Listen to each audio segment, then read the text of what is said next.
வானத்தையும் பூமியையும் படைத்த சர்வ வல்லமையுள்ள தேவனை ஸ்தோத்தரிப்போமாக. இரவு முழுவதும் கண்ணின் மணி போல பாதுகாத்து இந்த புதிய நாளை காணும்படியாக மார்ச் 12ஆம் தேதிக்குள்ளாக நம்ம வழி நடத்தி வந்த தேவனுக்கு நன்றி செலுத்துவோமா? பரிசுத்தமுள்ள எங்கள் நல்ல தகப்பனே, ஸ்தோத்தரிக்கிறோம், துதிக்கிறோம் ராஜா. இந்த காலை நேரத்திலும் உம்மை நோக்கி பார்க்கக்கூடிய கிருபையை கொடுத்ததற்காக நன்றி தகப்பனே.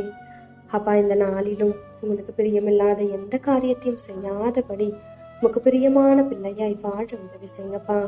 இந்த நாளிலும் எங்கள் தேவைகள் எல்லாவற்றையும் அறிந்திருக்கிறீர் ஆண்டவரே. அதன்படி எங்கள் தேவைகளை சந்தித்து நாங்கள் சோர்ந்து போகாதபடி உடைய வார்த்தை கொண்டு எங்களை குணப்படுத்துவீராக ஆண்டவரே. இந்த நாளிலும் நாங்கள் யாருடைய வாழ்க்கையை பார்த்தும் பொறாமை அப்படின்ற ஒரு எலும்புரிக்கு எங்களுக்குள்ள எப்பொழுதுமே இல்லாதபடி அதற்கு எங்களை விலக்கி காத்தரணும் தகப்பனே. அப்பா, மற்றவங்க வாழ்க்கையை ஒப்பிட்டு பார்க்காதபடி நீங்க கொடுத்த வாழ்க்கையில சந்தோஷமாகவும் சமாதானமாகவும் வாழ எங்களுக்கு கற்றுத்தாங்கப்பா.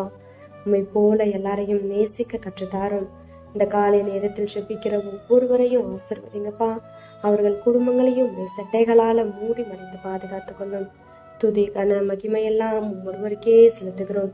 இயேசு கிறிஸ்துவின் இனிய நாமத்தில் செபிக்கிறோம் எங்கள் ஜீவனுள்ள நல்ல பிதாவே, ஆமென்.